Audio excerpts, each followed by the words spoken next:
Oi, gente, bom dia! Olá, bom dia! E a vacinação pode começar na próxima quarta-feira, amigos. A notícia que a gente espera há quase um ano. O TN1 conversa ao vivo com o prefeito de Vitória, Lorenzo Pasolini, que participou da reunião com o Ministério da Saúde e dá detalhes da imunização na capital. O secretário de Estado da Saúde também falou agora há pouco sobre o esquema de vacinação no Espírito Santo e garantiu que não vão faltar seringas para vacinar os capixabas. E o governo do Espírito Santo disponibilizou 30 leitos de UTI para pacientes de Manaus que agonizam sem oxigênio.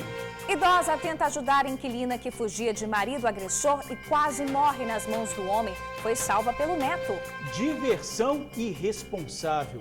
Meninos pegam carona clandestina e ficam pendurados na traseira de um caminhão na BR-101. Expectativa para o Enem. Estudantes vão encarar as provas no ano de pandemia. O uso de máscara é obrigatório. Quem não usar pode ser eliminado. Mais de 1.300 policiais militares vão garantir a segurança das provas e dos candidatos no próximo domingo. E já que sextou, a gente pede licença dieta e come sem culpa. A sugestão da sobremesa do fim de semana é um pavê na taça de sabor surpreendente. E super simples de preparar. Se liga no TN1, que aqui a parceria é firme. A gente já volta, não sai daí não.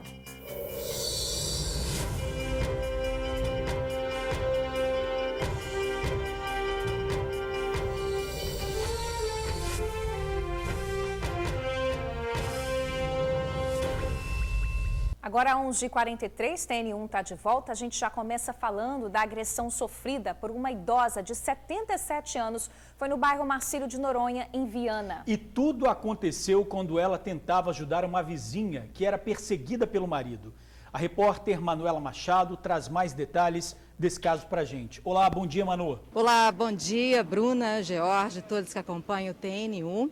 E vamos falar de mais um caso de terror vivido por uma senhora, uma idosa de 77 anos e uma jovem de 21 anos. Foi nessa madrugada, lá em Marcílio de Noronha, Viana. A jovem de 21 anos contou à polícia que o companheiro dela, também 21 anos, tinha usado drogas e ficou muito agressivo. Começou a agredi-la fisicamente. Desesperada, ela chegou a pular a janela e subiu para o andar de cima e pediu socorro à dona do imóvel, porque esse casal morava há um mês. Eles alugaram essa casa que fica embaixo da residência da idosa. A idosa foi ajudar a jovem que estava desesperada. O agressor subiu e começou a agredir a idosa. O neto, então, entrou também na briga e defendeu a avó. O rapaz, o suspeito, a princípio caiu e acabou morrendo no local. Quem conta pra gente os detalhes dessa história é a repórter Suzy Faria. O casal estava morando em uma parte desta casa há cerca de um mês. Ela fica em Marcílio de Noronha, Viana. Esta madrugada, por volta das 2 horas, a mulher de 21 anos saiu desesperada, gritando socorro. Ela contou à polícia que fugiu de casa porque estava sendo agredida pelo companheiro Altair Kelvin Bernardes, de 21 anos de idade. A jovem contou à polícia que durante noite e madrugada o companheiro dela, o Kelvin, usou drogas e depois disso passou a agredi-la. Com medo de ser morta por ele, ela então pulou a janela da casa dela, que fica nos fundos desse imóvel aqui, e subiu para pedir ajuda à dona do imóvel, uma senhora de 77 anos de idade. A dona de casa tentou ajudar e quase morreu. Ela mostra essa lesão no rosto, uma mordida que levou de Kelvin durante as agressões que sofreu dele. A menina veio de carreira, socorro, me acorde, pelo amor de Deus, meu marido me mata. Eu abri a porta, ela só entrou de casa, ela nem sabia para onde que ela entrou. Entrou lá no quarto, trancou. Quando eu olho ele atrás, assim, eu quis puxar a porta de correr, mas não consegui. Aí ele veio em cima de mim, entendeu? Aqui, ó. Estou toda machucada, aqui, morro que ele deu. Doente, com dificuldade de se locomover, a dona de casa não conseguia se defender. Estava sozinha com o agressor, já que a mulher dele se trancou em um dos quartos. Ela explica que sobreviveu porque foi salva pelo neto, um jovem de 20 anos. Quando ele foi na minha garganta, eu gritei meu neto veio, não fez nada com ele. Só foi, que isso, rapaz? Que isso, rapaz? Só fez isso e puxou ele. E ele estava tão doido que ele disse, aonde ele sentou no chão, mas chamou até um 92, achando que ele estava passando mal. Os gritos da invasão e os pedidos de socorro foram ouvidos pelos vizinhos. Foi um barulho pedindo socorro, soco assim, daquela impressão que estão socando a porta, abre aqui, abre aí, abre aí. O pai da jovem esteve no DHPP, acompanhando o caso. Contou que, entre idas e vindas, a filha mantinha um relacionamento com Kelvin há cerca de 1 ano e meio. Os dois eram usuários de drogas e que o rapaz teria saído da cadeia há pouco tempo e aí passaram a morar juntos. Mas o relacionamento era problemático. Esse menino estava preso lá e a Débora conhecia esse rapaz. Aí ele saiu lá da cadeia, né? Aí ela foi morar com ele. Foi morar com ele tem uns 2 meses aí, entendeu? Foi morar com ele, aí aconteceu isso aí. Já a família de Kelvin está revoltada. Só soube do que aconteceu quando o corpo do rapaz já não estava mais aqui. E eles moram na mesma rua, a poucos metros dessa casa. E por isso reclamam da falta de uma informação concreta sobre o que houve. Nada que aconteceu. Só sabe que ele veio a óbito. Agora o que aconteceu, essa história é da família deles aqui que eles estão contando, mas a versão da história nós não sabemos. Ô Bruno, essa frase, o dia D e a hora H, foi muito polêmica nos últimos dias, verdade, né? Verdade. Mas agora essa frase tem definição. Próxima quarta-feira, 10 horas da manhã, em todos os estados do país. As prefeituras já se preparam para o início da vacinação. Os primeiros a receber a dose da vacina contra a Covid serão idosos acima de 75 anos, os que também ficam em instituições de longa permanência e os profissionais de saúde. O dia está definido. Quarta-feira que vem, dia 20 de janeiro. O dia que começa aquilo que ansiosamente aguardamos há meses: a vacinação contra a Covid-19. Os grupos prioritários você já sabe, né? Idosos a partir de 60 anos que vivem em instituições de longa permanência, tipo asilos, por exemplo, pessoas idosas com mais de 75 anos, população indígena e profissionais de saúde que atuam na linha de frente do combate à doença. Ao todo, 32 mil pessoas. A secretária de Saúde de Vitória diz que as doses da vacina vão chegar aos poucos na capital. A previsão é que essas doses cheguem em quantidades fracionadas e isso será importante para a condução das etapas. Sendo assim, as primeiras vacinações elas serão realizadas nas instituições de longa permanência e nos hospitais. A partir da chegada de novas doses, nós completaremos a primeira etapa, que é prevista para 32 mil pessoas, e assim iremos avançar as próximas etapas. Isso foi definido em uma reunião que ocorreu nesta quarta entre o ministro da Saúde, Eduardo Pazuello, com os prefeitos das capitais brasileiras. Foram 140 prefeitos reunidos, entre eles o de Vitória, Lorenzo Pasolini. Os demais prefeitos dos municípios da Grande Vitória não participaram desta reunião, mas garantem que estão preparados para receber as primeiras doses e já estão com estratégias de vacinação prontinhas. O município de Vila Velha está preparado para receber e acondicionar e também ministrar a vacina contra o coronavírus. O primeiro passo foi colocar para funcionar 3 câmaras frias que dá para acondicionar até 420 mil doses. O segundo passo foi a gente planejar a forma de administrar essas vacinas. Fizemos, inclusive, um formato de agendamento online para que a nossa população possa se vacinar sem aglomeração. Estamos prestes a iniciar o processo de cobertura vacinal contra a Covid-19. Esse é um grande sonho nosso, já perdemos no Brasil quase 210 mil vidas. E este é um momento crucial, primeiro, para podermos poupar as vidas e também podermos voltar às escolas e retomar o crescimento econômico do nosso país. Em nota, o prefeito de Cariacica, Euclério Sampaio, afirmou que elaborou um plano de escalonamento, que consiste na ampliação do horário de funcionamento das unidades básicas de saúde e que está providenciando a compra de novas câmaras frias. Agora, se os prefeitos estão na expectativa para o início da vacinação, imagina a população em geral, hein? É bom saber que já vai começar agora, fiquei sabendo que já tem aviões trazendo algumas vacinas, né, e já começar a se vacinar e que dê tudo certo para todo mundo, né? Vai ser bom para a gente que trabalha, pegar ônibus, vai ser muito bom. Vai estar combatendo, entendeu? Eu vou tomar, com certeza. Mas e as doses para os outros públicos? O que nós sabemos até agora é que vamos começar com os profissionais de saúde, pessoas acima de 75 anos, aquelas pessoas acima de 60, mas que estão institucionalizadas, né, em asilos, e outras instituições, e os indígenas, população ribeirinha e quilombolas. A segunda fase ainda está indefinido. Nós esperamos, inclusive, que os trabalhadores da educação entrem nessa segunda fase por conta das escolas, para ter uma abertura mais segura. Aí vamos ver essa definição, mas aí entrariam aquelas pessoas abaixo de 74 anos até 60, o terceiro grupo comorbidades, depois vem as pessoas com deficiência, as pessoas privadas de liberdade, as forças de salvamento. Então tudo isso vai entrar, a gente ainda não tem o cronograma, porque o governo, o governo federal ainda não liberou. O que se sabe, o que está certo até agora é que vai haver uma segunda dose, vai haver um reforço. Agora, o tempo entre a primeira dose e a segunda, isso só é definido pelo laboratório fabricante da vacina. Vou falar das duas que nós temos aqui no Brasil, A Coronavac, ela fez um estudo com um intervalo de 14 dias e de 28 dias. Ao que tudo indica, a Anvisa vai aprovar com esse intervalo de 28 dias, entre a primeira dose e a segunda dose. E a AstraZeneca, ela fez vários grupos, intervalos diferentes, 4, 6, 8, 12 semanas. E no Reino Unido foi aprovado com 12 semanas, 3 meses, o intervalo da primeira dose e da segunda. E a gente acredita que a Anvisa aqui também vai aprovar com esse intervalo de 3 meses, entre a primeira e a segunda dose. É muito importante que todas as pessoas que forem chamadas para aqueles grupos que nós comentamos, elas compareçam para a vacinação, porque assim elas estão ajudando o nosso estado, ajudando o nosso país, protegendo aquelas pessoas que não estão nesse primeiro momento recebendo a vacina. Então é uma ação, é um ato cívico. Vacinação é um ato cívico.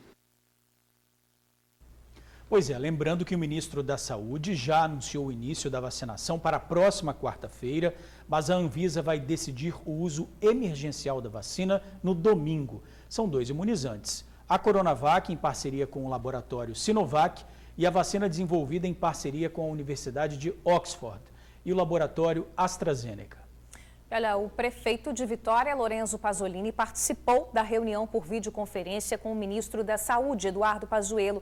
E a capital do estado também já está com o plano de vacinação pronto. O repórter Felipe Chicarino está com o prefeito de Vitória e vai trazer os detalhes para a gente agora, 11h56. Bom dia para vocês, Felipe. Olá, George, Bruna, bom dia para vocês, bom dia a todos que nos acompanham nesta sexta-feira no TN1. Vocês perceberam aí que na reportagem do Luciano faltou um prefeito aqui da Grande Vitória para falar, que é o prefeito Pasolini, recém-empossado prefeito de Vitória. Prefeito, muito obrigado pelas informações e sem perder tempo, sem mais delongas, já quero começar perguntando para o senhor o seguinte: como vai funcionar a vacinação, enfim, na próxima quarta-feira aqui em Vitória? A gente estava conversando, o senhor já comentou que vai ser tudo agendado, né? Bom dia. Isso. Bom dia, Felipe, George, Bruna, telespectadores. Nós vamos fazer o agendamento online, então essa informação é extremamente importante. É um momento de muita felicidade, de trazer a vacina, de prevenir e de preservar a vida das pessoas, dos capixabas e dos moradores de Vitória. Mas nós temos que manter a calma, Felipe. As pessoas não precisam procurar as unidades de saúde. Nós teremos drive-thru, teremos atendimento online marcado com QR Code, mas nesse primeiro momento nós temos que destacar: nós atenderemos primeiro aqueles idosos que estão em instituições de longa permanência, os nossos profissionais, os profissionais da Prefeitura de Vitória irão até essas instituições de longa permanência, esses idosos serão devidamente vacinados e também os profissionais da saúde. Nós iremos receber na próxima quarta-feira uma estimativa de 4.000 doses iniciais para atender esse grupo prioritário 1, que é determinado pelo Ministério da Saúde. E a partir daí, então, nas próximas fases, nós vamos estender a outros grupos e a toda a sociedade, obviamente. Mas nós temos que manter a calma, eu sei que o momento é difícil, mas temos que ter equilíbrio e serenidade. A Prefeitura vai se comunicar através das redes sociais, vai disponibilizar aplicativos e sites para marcação e nós vamos atender a todos de maneira ordenada, sem gerar aglomeração, com muita tranquilidade e serenidade. Prefeito, o senhor participou recentemente, junto com o ministro da Saúde, o Pazuello, de uma reunião remota com mais de 100 prefeitos de diferentes municípios brasileiros. Conta pra gente, o que você pode contar pra gente de bastidores dessa reunião? Quarta-feira começa mesmo?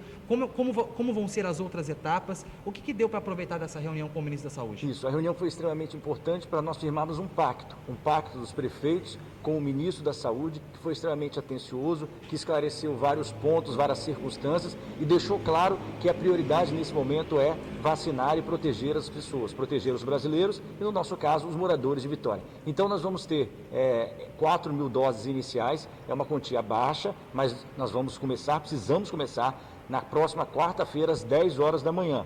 E aí, a partir daí, nós vamos ter um cronograma de vacinação. Vamos informar a todos, informar a todas as pessoas através da mídia, através de vocês, na prestação de serviço, que sempre estão ao nosso lado, ao lado da população, para que nós possamos, com esse calendário definido e com as doses já que chegarão ao município regularmente, e nós vamos atingir 100%, se Deus quiser, da população de Vitória num futuro bem próximo. Esse futuro bem próximo não dá para arriscar a data não, né, prefeito? Ainda não podemos arriscar. A Anvisa vai finalizar no próximo domingo os últimos mecanismos de aprovação, de avaliação dessa vacina, isso sendo aprovado no domingo. Na quarta-feira nós já iniciaremos aqui em Vitória, se Deus quiser, como eu disse, nas instituições de longa permanência, atendendo os idosos e também os profissionais da saúde que estão na linha de frente. Há uma necessidade inicial de aproximadamente 32 mil doses para esse grupo extremamente prioritário. Nós teremos na quarta-feira já 4 mil doses e as outras vão seguindo o nosso calendário e seguindo a determinação do Ministério da Saúde. Prefeito, muito obrigado pelas informações, uma boa tarde ao senhor, bom final de semana. Nós que agradecemos, um excelente final de semana a todos e temos a certeza absoluta que, se Deus quiser, em breve nós vamos virar essa página da pandemia e vamos retomar a nossa vida no novo normal. E é importante também, Felipe, rapidamente, só esclarecer que nós temos que manter ainda os protocolos. A higienização das mãos, o álcool em gel, a máscara, isso é fundamental para nós superarmos essa pandemia. Obrigado, Felipe, obrigado a todos. A pressa é inimiga da imunização, né, prefeito?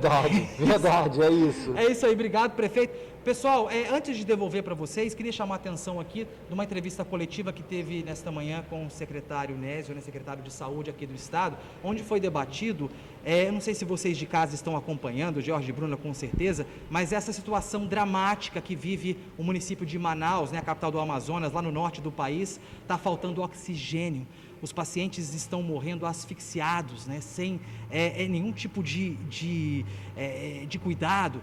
E o governo do Espírito Santo ontem colocou à disposição do governo amazonense 30 vagas de UTI, 30 leitos de UTI. E nesta manhã o secretário de Saúde comentou que a disponibilização desses 30 leitos é um ato de solidariedade e que esta disponibilização não vai atrapalhar em nada. Isso representa 20%.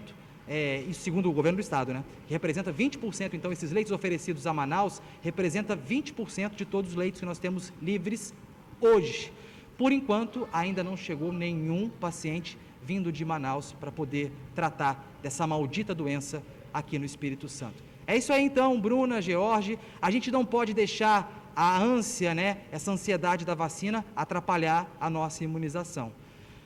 Jorge, Bruna, eu volto com vocês, um ótimo final de semana a todos e até semana que vem. No caso, até amanhã que eu estou de plantão, tá? É coisa boa. Tá certo, Felipe. Obrigada aí pelas informações. Agradeço também ao prefeito, Lorenzo Pasolini. E a gente daqui a pouquinho vai ouvir o que o secretário de Estado de Saúde falou durante essa coletiva. Um dos itens que a gente estava acompanhando, que já chamou atenção, é que o Espírito Santo deve registrar mais 450 mortes até o final de janeiro, se continuar nessa média de mortes diárias aí. Então é um número que preocupa, é um número muito alto. O Felipe falou ali que essa vacinação não pode atrapalhar a nossa imunização, mas eu acredito que ele quis dizer que essa vacinação não pode atrapalhar os nossos cuidados, não é? Com certeza. A gente tem que manter aí os cuidados, porque os números da vacina ainda são pequenos, a quantidade que vai chegar, e não vai dar para fazer isso muito rápido em todo o mundo. Inclusive o secretário falou também durante a coletiva que o ano de 2021 vai ser um ano inteiro de vacinação. São poucas doses que ainda estão chegando aos poucos, é muita gente para vacinar, então tem que ter paciência. A gente aproveita para atualizar os números da pandemia, que estão assustando em todo o país, aqui no estado não é diferente. Nas últimas 24 horas, 31 pessoas morreram pela doença. Foram registrados 1.818 novos casos de infecção. A gente acompanha aí na tela. Até o momento, 271.041 pessoas já foram contaminadas. Quase 252 mil venceram a batalha para a Covid-19. 5.450 pacientes perderam a vida para a doença. Pois é, a gente está sempre falando aqui que a média de mortes por dia no estado está em cerca de 30 pessoas. Mais um médico se tornou vítima da Covid-19 aqui no Espírito Santo. Dr. Roberto Henrique Cali Soares tinha 72 anos e no dia 18 de dezembro do ano passado, ele precisou ser internado em uma UTI de um hospital particular de Vitória. Na terça-feira dessa semana, acabou não resistindo às complicações e morreu. O médico já trabalhou em vários hospitais e unidades de saúde de diferentes cidades capixabas. Há cerca de 10 anos, morava em Nova Viçosa, no interior da Bahia, onde atuava em unidades de saúde pelo programa Mais Médicos. Ele também tinha uma clínica voltada para a medicina do trabalho em Vila Velha e sempre estava no estado para ficar perto das filhas e netos que moram aqui no Espírito Santo. Clínico geral, pediatra e médico do trabalho, Dr. Roberto Henrique chegou a atender pacientes com Covid logo no início da pandemia, mas nos últimos meses se afastou do trabalho em função da idade e principalmente pelas comorbidades que tinha. Era cardiopata e hipertenso. Muito triste essas perdas, gente. A doutora Marlene Bastos Schneider Rui também não resistiu e morreu após 2 meses internada. Ela morava em Vila Velha e atendeu por muito tempo como pediatra em Guarapari. Marlene não resistiu às complicações da Covid-19. Era considerada por parentes e amigos uma pessoa serena e dedicada à profissão. Amava cuidar de crianças e adolescentes. A médica foi enterrada ontem em um cemitério de Vila Velha. Pois é, Bruna, e essa tristeza não para por aí. O subsecretário de Estado do Meio Ambiente também é mais uma vítima da Covid-19. Ronald Vanderlei Mignoni tinha 53 anos e estava internado desde o dia 27 de dezembro. Ronald era responsável pelos assuntos administrativos e financeiros da Secretaria de Meio Ambiente do Estado. Ele estava internado em um hospital particular de Vila Velha. Ronald chegou a fazer uma publicação, você está vendo aí, nas redes sociais, lamentando o fato de ter contraído o vírus. Afirmou que estava se sentindo mal com os sintomas e que não era para que as pessoas subestimem a doença.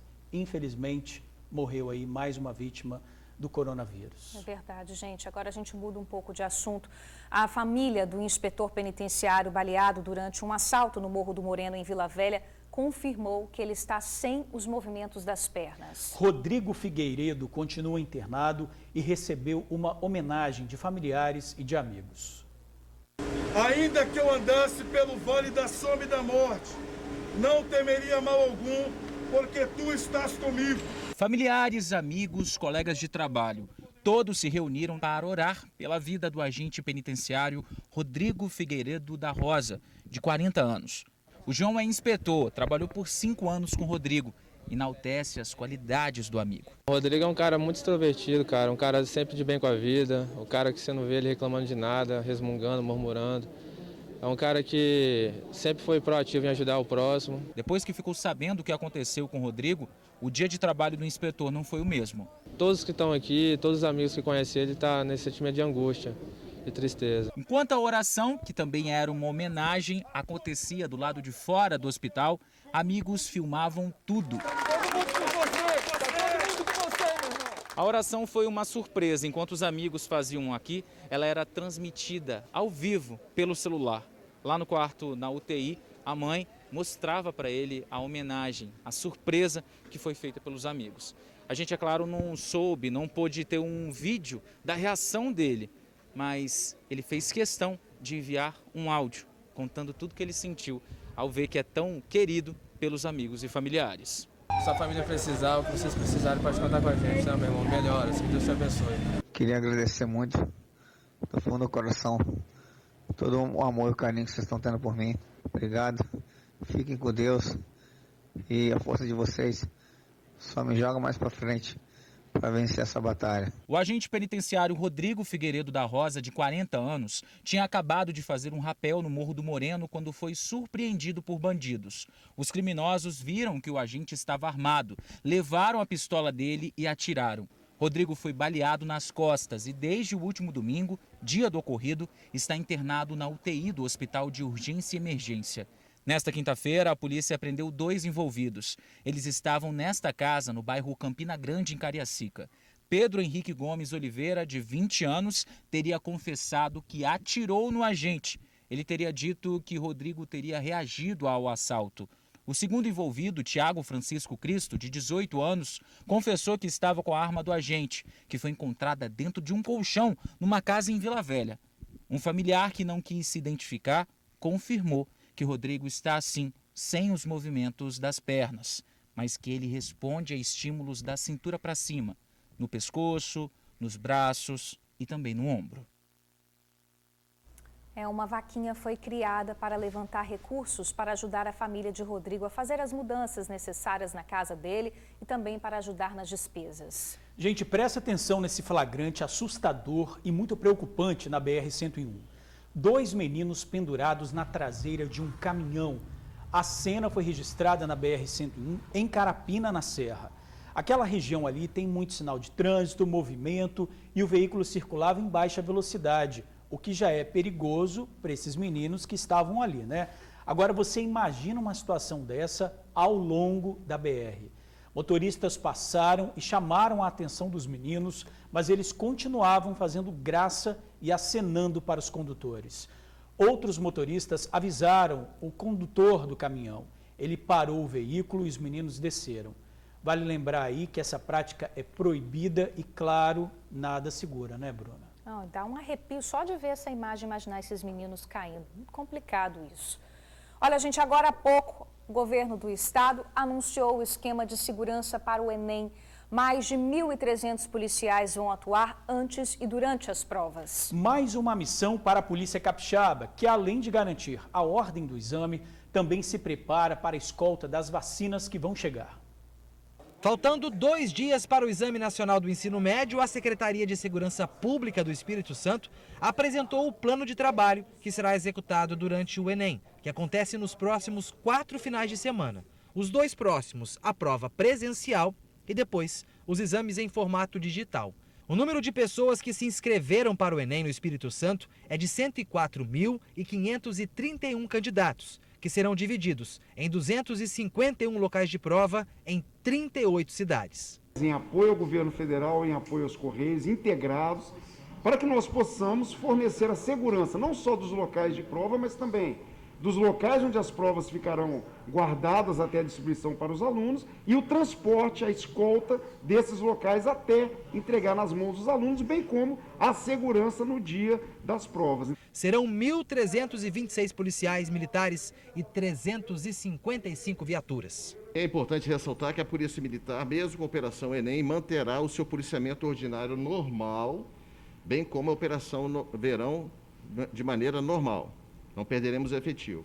Os nossos policiais militares que irão trabalhar na Operação Enem são os policiais militares da área administrativa, que farão o expediente operacional no domingo e a Polícia Militar na segunda-feira, após a aplicação das provas, não terá expediente administrativo. A Operação Enem é integrada e conta com a parceria com outras instituições, como os Correios, por exemplo, que serão os responsáveis por levar os malotes com provas até as escolas. Distanciamento e uso de máscaras serão obrigatórios nos locais de exame. A Polícia Militar vai agir de acordo com as demandas apresentadas pelos organizadores da prova. Ainda de acordo com a Secretaria de Segurança Pública, 16 lugares diferentes no estado são considerados pela organização ambientes com risco maior de aglomeração.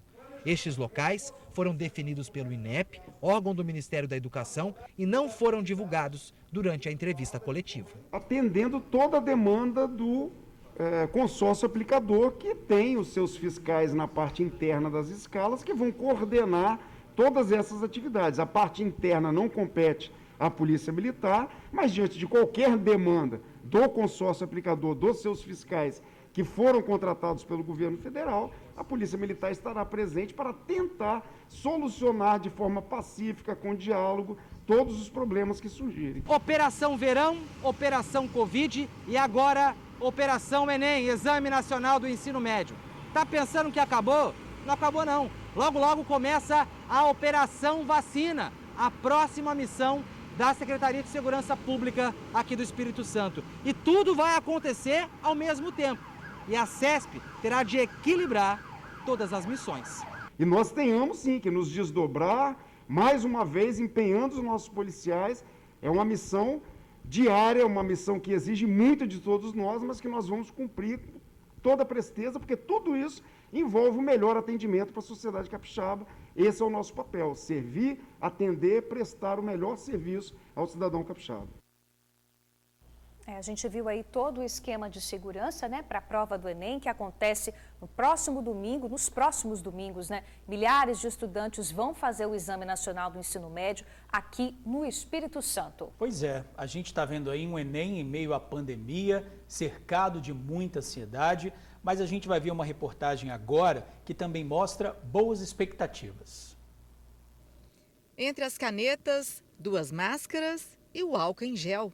João já está preparado para a prova do Enem. Aos 18 anos, o jovem sempre estudou em escola pública e em 2020 conseguiu uma bolsa em um cursinho particular. Todos os dias reserva um tempo para os estudos. O objetivo dele? Ser médico. A missão de um médico é muito importante e eu quero entrar no curso de medicina tendo isso em mente, sabe? É uma responsabilidade muito grande. Me preparei bem durante o ano. Estou bastante seguro. Eu tento não criar expectativas quanto ao futuro, porque as coisas são bem certas. João e mais de 104 mil candidatos irão fazer a primeira prova do Enem aqui no Espírito Santo neste domingo, dia 17. Agora, de acordo com o INEP, é importante ficar atento à saúde. O João está bem, mas quem apresentar qualquer sintoma de gripe, de Covid e outras doenças, como sarampo, rubéola, é importante avisar ao INEP imediatamente. Se você está com a doença infecto-contagiosa, com Covid, você deve acessar a página do participante até o sábado, meio-dia, e anexar o comprovante da sua doença, o resultado ou o laudo médico, para que você não compareça no dia do exame. E você fará a reaplicação, o participante fará a reaplicação nos dias 23 e 24 de janeiro. Se você tiver doença, ou sentir-se mal, ou sentir os sintomas do Covid, ou tiver a confirmação após o sábado meio-dia, o participante deve ligar no 0800 61 6161 e informar que está com a doença e não comparecer também ao exame. E como 2020 foi um ano atípico devido à pandemia do coronavírus, para o professor Ricardo, cerca de 500 alunos do projeto Universidade para Todos ficaram prejudicados. Como o projeto funciona em locais cedidos, né, a gente tem parceria com escolas, faculdades, a gente não tem uma estrutura física nem tecnológica para poder manter uma preparação contínua desses alunos. A gente, por intermédio do nosso site, os professores colocavam vídeos, tudo, mas não foi feita uma preparação adequada. O Exame Nacional do Ensino Médio, o Enem, foi criado em 1998 e em 2009 começou a oferecer acesso ao curso superior de ensino. Por meio do Enem, o aluno da rede pública ele tem várias oportunidades. Ele tem a oportunidade do ProUni, né, que é o programa de bolsas do governo federal em faculdades privadas.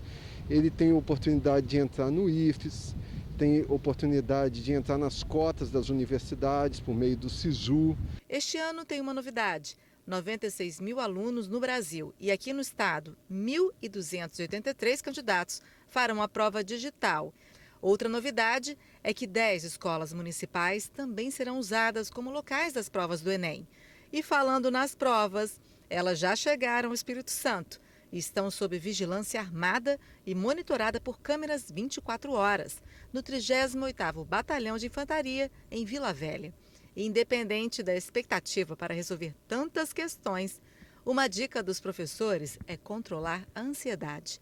Franciele garante que está animada e mantendo a calma. Eu estou muito animada, para falar a verdade, por conta da pandemia do novo coronavírus. O Enem foi adiado, mas isso não vai impedir de que a gente faça o Enem, tendo todas as medidas de segurança possíveis, usando máscara, álcool em gel, não ficar compartilhando alimento, enfim. Eu estou bem animada e é isso. Olha, apesar dos apelos para que o Enem fosse mais uma vez adiado, a Justiça resolveu manter o exame para o próximo domingo e também para o dia 24 deste mês. Já que a prova está confirmada, vamos reforçar. Não esqueça de usar máscara. Quem estiver sem a proteção pode ser eliminado. Estudante é encaminhado à delegacia após se passar por médico em Atílio Viváqua, Sul Capixaba. O estudante de medicina de 40 anos trabalhava no lugar da esposa, que é contratada pela Secretaria Municipal de Saúde. Ele atendia pacientes no posto da comunidade de Córrego da Fama, interior do município, e usava o carimbo com o CRM da esposa. O caso veio à tona após um vereador receber diversas denúncias e gravar um vídeo flagrando o estudante atuando no posto de saúde. A polícia militar deteve o falso médico e na delegacia ele assinou um termo circunstanciado por exercer a profissão sem autorização legal, mas foi liberado. A prefeitura diz que já iniciou o procedimento para o afastamento da médica em caráter temporário para apuração dos fatos. E olha, o TN1 faz um rápido intervalo e no nosso retorno você vai ver arrastão em Cariacica. Bandidos roubaram celulares de passageiros em um ponto de ônibus. Traficante de Boa Vista troca tiros com a polícia durante a abordagem em Vila Velha. E o TN1 traz ainda novas informações sobre a vacinação contra a Covid no Espírito Santo. A gente já volta, não sai daí não. Bandidos fizeram um arrastão em Cariacica. Os criminosos estavam nesse carro e abordaram várias pessoas de diferentes bairros da cidade. Eles roubaram celulares, bolsas e joias. A polícia militar recebeu várias denúncias sobre os crimes e saiu em busca dos bandidos, que acabaram presos na região de Itacibá. Os 3 homens de 21, 28 e 38 anos foram autuados em flagrante por roubo majorado por arma de fogo e concurso de agentes. Eles serão encaminhados para o Centro de Triagem de Viana. E durante um patrulhamento no bairro Boa Vista, em Vila Velha, um criminoso trocou tiros com a polícia militar. Ele ainda tentou fugir, mas acabou preso e a arma foi apreendida. Há suspeitas que o homem seja o braço armado do tráfico na região. O homem de 23 anos entrando na delegacia foi preso depois de tentar fugir de uma abordagem e atirar contra os policiais. Ele estava com um outro suspeito no bairro Boa Vista 2, em Vila Velha. A polícia foi até o bairro intensificar o patrulhamento depois de receber uma denúncia de que gangues rivais estariam em confronto no local. Chegando lá, os militares avistaram os suspeitos. Eles tentaram despistar, se passando por populares. Vimos quando 2 indivíduos, ao verem a aproximação da viatura policial, apressaram o passo e tentaram se misturar à população local. Porém, foram identificados pelos militares e foi dada a voz de abordagem. Nesse momento, um desses indivíduos já retirou da sua cintura uma pistola cromada e empreendeu fuga pela rua Érico Veríssimo. A arma usada pelo homem é essa pistola .40. Ela foi jogada fora durante a fuga, mas um dos policiais viu o local em que o suspeito dispensou a arma. No momento em que ele entrou na rua Getúlio Vargas, ele veio apontar a arma em direção à equipe policial e efetuou alguns disparos. Diante dessa injusta agressão, de forma proporcional e moderada, a equipe policial revidou. Esses disparos não vieram a acertar nenhuma pessoa ali naquele local, nenhum indivíduo, que já estava sendo cercado pelo nosso motorista e pôde ver toda a ação do criminoso, que após o disparo teria jogado a arma próximo a uma picape que estava estacionada naquele local. O nosso motorista realizou a abordagem dele e foi recolhido o armamento e feito buscas no local. O outro homem conseguiu fugir. De acordo com os militares, o suspeito preso já tem outras passagens pela polícia, uma delas por tráfico de drogas. A suspeita é que ele seja segurança do tráfico na região de Boa Vista 2. Normalmente, nessas regiões e pontos de tráfico de droga, aqueles que portam arma de fogo são responsáveis pela segurança e a contenção do local de ponto de venda. Ele é um cara que já tem passagens pela polícia? Sim, ele tem passagens pela polícia, inclusive pelo tráfico de drogas. Olha, o suspeito foi autuado em flagrante por tentativa de homicídio contra agente de segurança pública no exercício da função e foi encaminhado ao Centro de Triagem de Viana. A Polícia Militar apreendeu mais de 150 tabletes de maconha na Serra. O patrulhamento acontecia na rodovia Aldifas Barcelos, no bairro São Pedro. Um homem abordou os militares e contou que suspeitos caminhavam por uma trilha com sacolas de maconha. Os PMs foram até o local informado e descobriram em um grande terreno 2 pontos de preparo de droga. Com a ajuda do cão da corporação, 150 tabletes de maconha foram encontrados. Ninguém foi preso. Todo o material foi entregue na Delegacia Regional da Serra. Olha, nós voltamos a falar sobre a vacinação contra a Covid no Espírito Santo. A Secretaria Estadual de Saúde informou sobre o plano de enfrentamento à doença e da ajuda que ofereceu para os pacientes do Amazonas que ficaram sem oxigênio. O secretário garante que não há risco desses pacientes trazerem para o estado a nova variante do coronavírus e afirma que está preparado para a vacinação contra a doença. Em coletiva de imprensa virtual na manhã de hoje, o secretário de Saúde e o subsecretário da pasta, Luiz Carlos Reblin, falaram sobre a transferência de pacientes do Amazonas para o Espírito Santo devido à crise de oxigênio no estado da região norte do país. O secretário afirmou que o Espírito Santo ofertou 30 vagas de UTI para os amazonenses. Isso representa 20% do total de leitos disponíveis, o que chama de um gesto de solidariedade. O governador Renato Casagrande anunciou a oferta da capacidade do nosso estado de garantir atender até 30 pacientes de UTIs nos nossos hospitais no estado do Amazonas, em especial nos hospitais que estão em Manaus. Não recebemos nenhum paciente oriundo de Manaus e já foi estabelecido contato entre a Secretaria de Estado do Amazonas e a nossa central de regulação.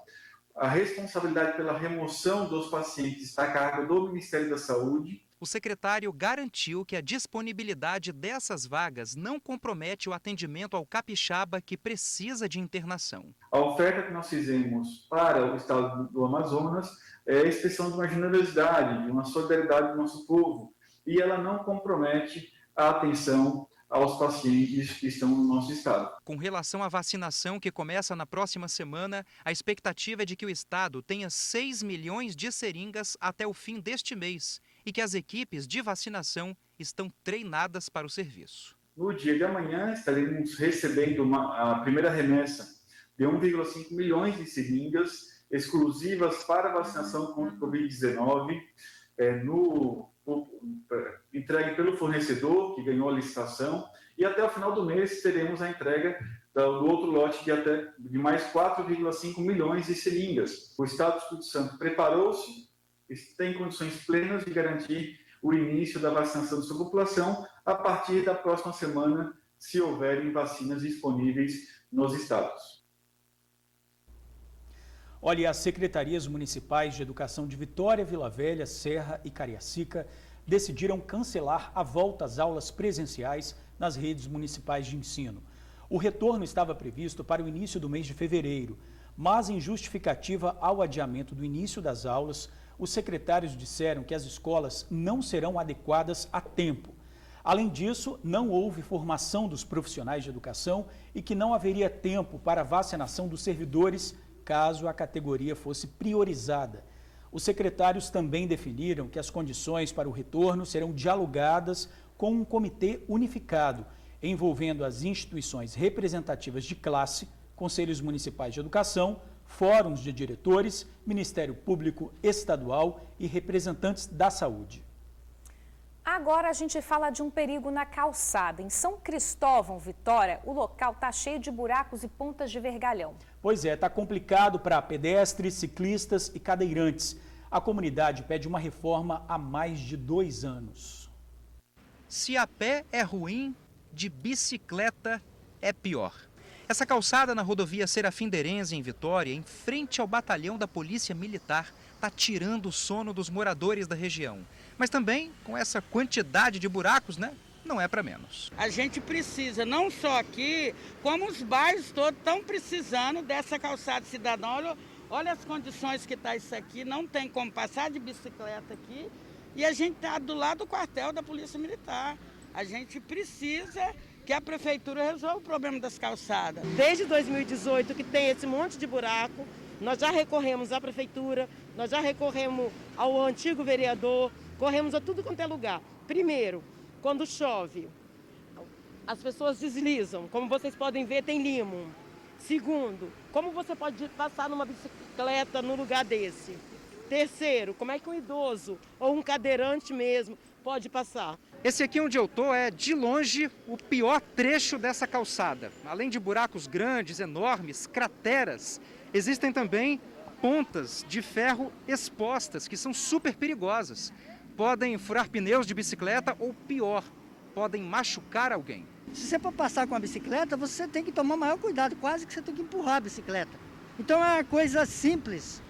Uma obra de 200 mil, na realidade isso aqui não vale 100, mas como é licitação, um valor para o Estado é um valor irrisório. Então isso já era para ter feito sem reportagem, já era para ser feito, dar o exemplo. O Jonatas já protocolou vários pedidos de reforma da calçada. Ele fez inclusive questão de guardar as respostas que recebeu. Eu já abri chamados na Prefeitura de Vitória, abri chamados na Ouvidoria do Estado e a resposta que me deram é que já existe um planejamento, né, que já foi feito um orçamento de aproximadamente R$200 mil, segundo eles vai custar R$200 mil essa obra e nada foi feito. Olha, até aconteceu um problema grave, né? A prefeitura diz que a calçada é do quartel-geral da Polícia Militar e os responsáveis já foram intimados a adequá-la ao padrão calçada cidadã.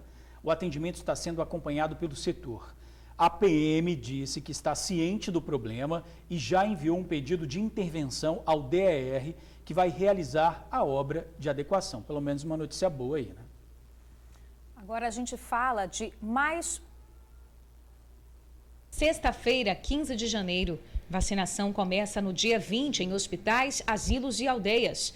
Na foto principal, prefeituras decidem manter a prova do Enem. Governo revela 70 profissões que mais abrem empregos. Volta às aulas nas redes municipais da Grande Vitória é suspensa. Procura por tatuagem já tem até fila de espera. 261 mil estão com dívida de PVA no estado. E ainda é destaque no jornal A Tribuna. Último dia para disputar mais de 4 mil bolsas em faculdades. Veja como ficam os descontos para o INSS. E em AT2, delícias refrescantes.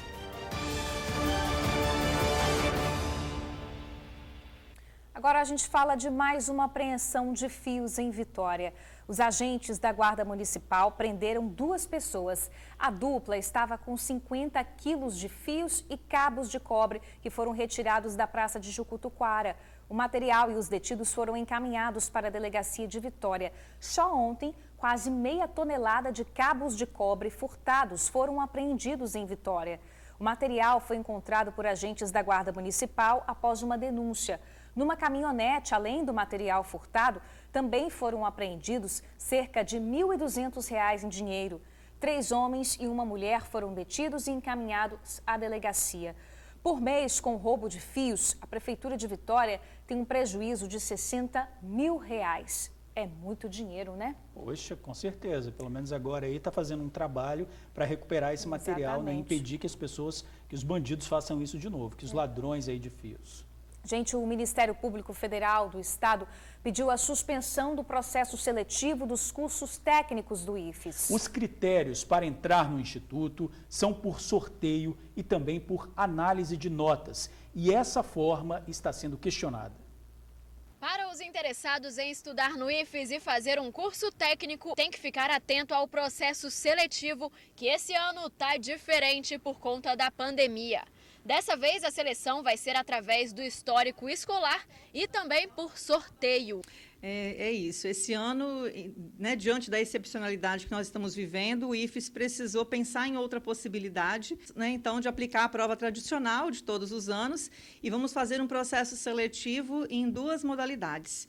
Por análise de histórico escolar, para um determinado público, para os cursos técnicos integrados ao ensino médio, e por sorteio para os cursos concomitantes e subsequentes, e PROEJA, que é o público da educação de jovens e adultos. Por ano, o processo seletivo do IFES é disputado por cerca de 20 mil candidatos. Esse ano de 2021, eles vão disputar mais de 3.500 vagas. As inscrições ficam abertas até o dia 10 de fevereiro, de forma online. Mas quem não tem acesso à internet pode ir até algum campus do IFES. Os alunos vão inserir no sistema as notas das disciplinas do 6º, 7º e 8º anos. A média, o sistema fará a média ponderada e fará, então, a classificação conforme as notas dos candidatos. Não é cobrada nenhuma taxa para participar da seleção e as vagas estão divididas em 3 editais. cursos técnicos integrados ao ensino médio, cursos concomitantes e subsequentes ao ensino médio e cursos ProEja para jovens e adultos. Ainda não foi definida uma data para o início das aulas. Já o calendário de matrícula será publicado junto com o resultado do processo seletivo. Então, tem que ficar atento ao edital e ao site. Nos editais também tem um e-mail, também tem um número de telefone que o candidato pode fazer contato, tirar suas dúvidas com a comissão do campus. Olha, para o Ministério Público Federal, a adoção desses critérios violam o princípio da isonomia e desprestigia o ingresso pelo mérito, resultando prejuízo aos estudantes e à sociedade. O critério de sorteio transforma o acesso ao ensino público em prêmio de uma loteria. Na mesma ação, o MPF quer saber se há possibilidade de realização de provas presenciais, com os devidos critérios de segurança ou não presenciais por meios de sistemas tecnológicos. E a seguir, uma receita que não é só para ver, não, para comer também. Nossa, tá bonito aquilo ali, hein, Bruna? Você montou essa matéria, tá desde cedo vendo isso, Tô hein? só na vontade. Olha, já deu água na boca. Na dica do chefe tem um pavê na taça. A gente volta rapidinho. TN1 tá de volta e quem aí já almoçou? A gente ainda não almoçou não, né? Hoje é sexta-feira, então tá liberado comer aquela sobremesa depois do almoço. E a dica do chefe de hoje tá especial. Pois é, mas tem gente que come a semana inteira. É verdade. Olha, a Beth, cozinheira de mão cheia, vai ensinar pra gente um pavê na taça. Você conhece? É uma sobremesa super saborosa que, de acordo com aquela piadinha, né, Bruna? Não é só pavê, não. É paquê. Pra comer também. Boca foi feita pra comer. Bora ver.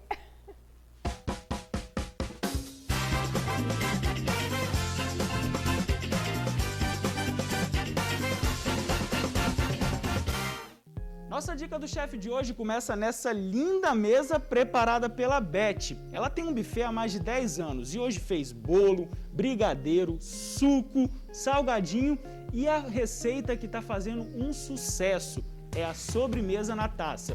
Dona Elizabeth vai ensinar pra gente hoje como que faz essa famosa receita. Bora pra cozinha? Vamos. Dona Elizabeth, então vamos começar a descobrir como é que é feita essa receita, né? Eu já tô vendo que o bolo tá pronto. O bolo é aquele tradicional que a gente faz em casa mesmo, né? O brigadeiro também, aquele brigadeiro de panela com achocolatado e leite condensado. Você pode preparar aí na sua casa. Mas qual é o toque especial do chefe dessa receita, Dona Elizabeth? É o creme branco. Então, ó, coloca tudo no liquidificador e aí bate, coloca na panela e aí quando começar a engrossar, abrir a fervura, desliga, coloca e monta e leva pra geladeira que a sobremesa tá pronta. Depois de fazer o bolo e o brigadeiro, nós vamos precisar de uma lata de leite condensado, uma lata de leite, uma colher de manteiga sem sal, uma caixinha de creme de leite e uma colher de farinha de trigo para fazer o molho. Com exceção da manteiga, coloque tudo no liquidificador e bata até formar uma calda homogênea. Feito isso, leve a calda para o fogo e adicione a manteiga na panela. Mexa até a calda ferver e engrossar e pronto. O molho de confeiteiro está no ponto ideal. Agora é só montar a sobremesa. Em uma taça, coloque uma camada do molho, uma fatia do bolo e adicione frutas que preferir. Uvas e morangos são as mais tradicionais. Continue acrescentando camadas do molho e bolo até o topo da taça. No fim, adicionar mais frutas para enfeitar e esperar gelar.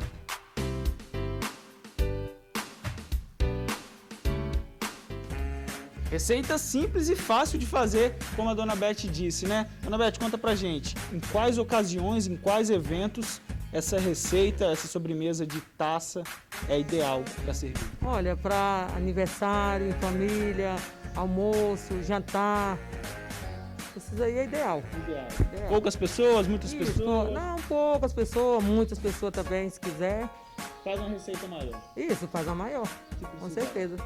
Então bora experimentar, porque eu tô doidinho para comer isso aqui. Claro, agora. Posso? Pode, claro, fica à vontade. Partiu então, eu vou tirar a máscara e vamos experimentar essa receita.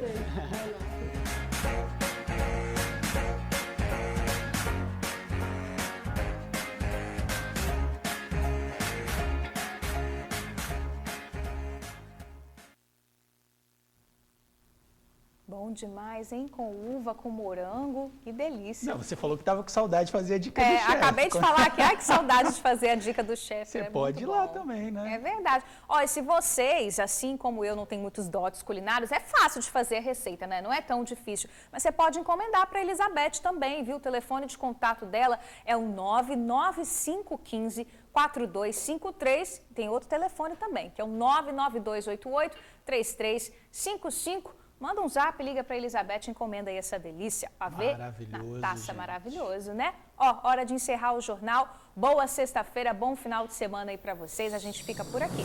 Pois é, obrigado por assistir ao jornal, pela companhia. Estou de folga nesse fim de semana, mas a Bruna estará aqui amanhã na sua companhia. E à noite tem a Isabela Vidal no TN2. Verdade, a gente se vê amanhã. Beijão, gente. Tchau, tchau.